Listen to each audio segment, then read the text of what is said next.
Welcome to Know Your Money. I'm your host, Bronwyn Wayner. With me is Craig Finch, my business partner from Growth Financial Planning.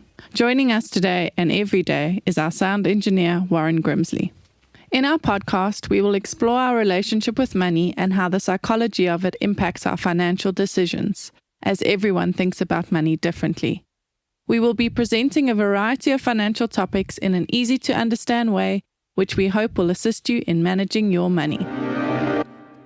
Hi, everybody. Today is basically the raw episode. How would we advise our clients, Craig's perspective and my perspective, and sort of seeing them grow together? Hello, Warren. Hello, Craig. How are you? Hi, Brian. Good, and you? Warren, good to see you again. Always a pleasure, guys. And I guess I'm the guinea pig, hey? Absolutely. Okay, all right. You You're asked up. the question. I did, okay. Okay, I'm going to start with Craig because age before beauty. Sorry, Craig. But ultimately, I have a decent lump sum in my savings account right now. Looking to buy a house, right? I also have investments, but I do not have a pension. What should I do first, Craig? Well, firstly, do you have a will? And No. Okay, that's the most important thing. You start with a will and make sure you are married. So you've got to make sure the assets that you have. Not make sure that you are married. No, you are married, yeah. So we make You sure. don't have to be married. I think I am. You make sure that the assets you have get transferred to your wife. And one day, if you have children, you've got to look after the children. So the will, a signed, properly drafted will, is the first step of getting a financial plan together. And who could do something like that for me? We could. So there are other companies who can do it, lots of independent companies that can do it. We can put you in the right direction. Some of the banks do draft wills as well. Some attorneys do that. You've got to make sure that you're comfortable with who you're dealing with. Okay, so you could put me in contact with all these we would relevant do it parties. in our practice. We would do it. Yeah, but, other advisors would Do the same. show you where to Yes. Okay, so you think both of you agree first and foremost is the will? go. Absolutely. And then- that is the start of your roadmap always. And then you need to make sure whatever policies you have, we'd have a look at your policies. What do you mean by policies? So do you have investments with any unit trust investments? Do you have any offshore investments? Do I you have a any property in London and I've invested in a business in South Africa. So even more reason for the will. And then do you have an income protection, a loss of income protection plan? No. So you're creating wealth and you're also protecting wealth. So the protection part is firstly loss of income. You need to ensure that if you couldn't work through an injury or an illness, that your salary, your income would continue until either 65 or the rest of your life. So that's a critical element. Right. That is the most important. I never even heard of that. And that's the most important cover, because if you look at death is very important. So if a death of a breadwinner is the second most important in my view. But if you lose the ability to earn income, that's tens of millions of rands for the rest of your life that you could lose. What happens if you're self-employed like myself? Can I still get cover? Yes. Absolutely. Not everybody can. It depends on the line of work that you're in. Right. But we know what you do. So, yes, you can. You can do that. And then you need to, if you have dependents, like a wife, and if you have a outstanding debt on a bond, etc., you make sure that outstanding debt is covered by a life assurance policy. What does that mean? That means if you die, that policy pays out and it covers the loss, the outstanding amount that you owe on your bond or your car, etc. So so I understand now. There's multiple policies which each have their own job, effectively. So Yeah. I've got a loss of income policy for what may happen in the future. And then there's a life policy which would cover such things as loss of income to the spouse as well. Would it pay out like that? Or? Well, it'll cover Some debt. companies can pay a salary. Yes. But a lot of them, it is some lump sum amount that family Right. members do get. And this is also such an important part is you have to, the spouse needs to know about that, because there's far too many people I know that have passed away. Then this lump sum comes along and that person never even knew how to handle finances because the breadwinner's now gone, and it's almost like a nightmare. So it is important, if you do put that in place, that the person who's the beneficiary knows who to speak to ensure that that doesn't happen to them. And your wife also needs cover as well. So Yeah. we've got to look at what cover she has. You know, she's working, she's on a pension fund. So there are benefits that will be covered on that pension fund. Also, if you need to leave extra money for her or vice versa to cover your day-to-day needs, then there'll be a need for more life assurance. Third element is health. What medical aid you're on. You need a medical aid, at least. I'm on hers. Okay, great. Good stuff. You need a hospital plan at least to make sure that the big items that are covered if you're hospitalized, you're taken care of. And in hand with that comes severe illness. Severe illness is the horrible things that could happen. For example, cancer, heart, etc. And you can insure yourself against that. So if it does happen, you get a lump sum of money that could settle debt, could give you time off work, and you could recover. Or you could pay for extra medical bills that maybe the medical aid didn't cover. So that's protecting yourself.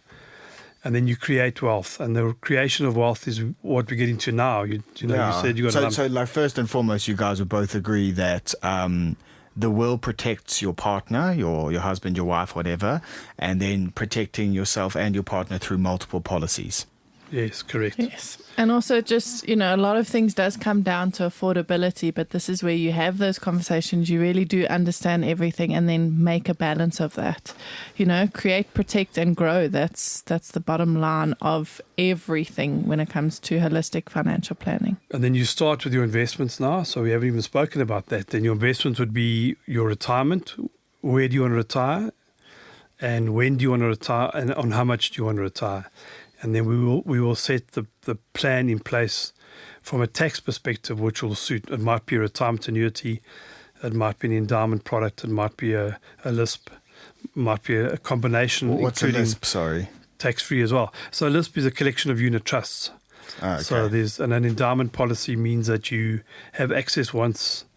The first 5 years you only have access to it once, but there are other benefits on it. So that's getting to the nitty-gritty of what products do you need. Yeah. Okay. And Bronwyn, anything else there? Yeah, so I think more to that is definitely that's how we would always approach something is, a lot of times people come to us with a question, like you said, okay, what do I do with my house and what do I do with my pension? Like, we need to be able to sleep well at night knowing that all of these other things are there first before just jumping in that sort of advice. I must say that really hit home because I came to you and the question was, I want to buy a house and I don't We have haven't a even pension. answered it.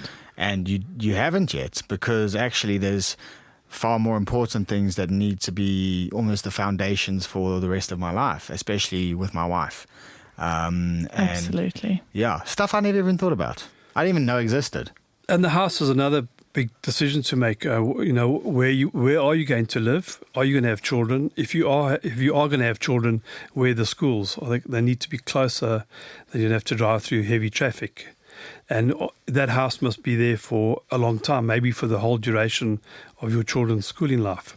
Yeah, I like to call it the forever home. Yes. Correct. Or is it your forever home, Is it a stepping stone? You also have to understand the next one's that. probably a stepping stone, but I'd like to think that I'm one stepping stone away from the forever home.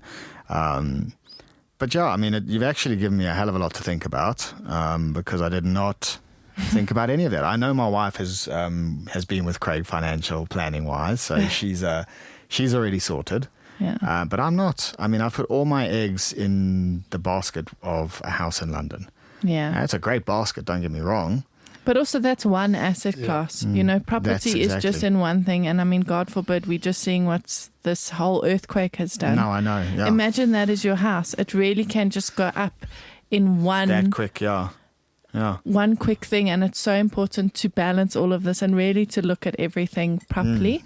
And also when it comes to your house, we'll tell you to listen to our bond episode. Yes, and yeah. understand that. So there's a lot of elements. It's not a 10 minutes recording. Yeah. But this is just the basis. And it's a plan that gets changed, and you have to review it annually. So it's all, if you build a brick wall, you do it a brick at a time.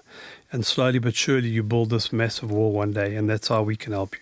So would we meet once a year then, as far as a client basis goes? So it depends. It depends on your portfolio and where you are and what your needs are and your timing. Someone that is single, that might be once a year, quick thing. Someone that is in the middle of building wealth is a different thing. So each client is sort of, it's an individual thing. Yeah, it's also your needs, how often you would like to meet and follow up and see how your plan is working out.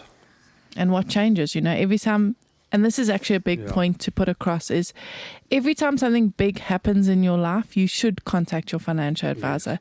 So if you are getting married, getting divorced, having a baby, losing a loved one, buying a house, selling a house, children going to school, starting a business, let going of a business, all of these things are so, so important to discuss with your financial planner because, for example, if you own a business and you have a business partner, if you pass away and you've left that business to your wife, she knows nothing about that. And now the business partner has this new partner that's come in and can take control of the business. And where does that go? You can rather put money aside. She gets the money. He gets the business. Yeah. So and we'll discuss these in some episodes, but it's a good basis. Yeah. Absolutely. So I came to you with a question and I got a different answer than I was expecting, but I got an answer that I would be very satisfied in getting. Amazing stuff. Yeah. Great. Take homes from this, I think, is ask the question, but go down the proper roadmap. Thanks so much, guys. Yeah, thanks, Brian. Thanks, Warren. Great episode. Thank you, guys. Thank you for listening. If you have enjoyed this podcast, please subscribe or visit our website, www.growthfp.co.za. The information we have provided in this podcast is our personal opinion. For more detailed information, please discuss your financial situation with a financial planner.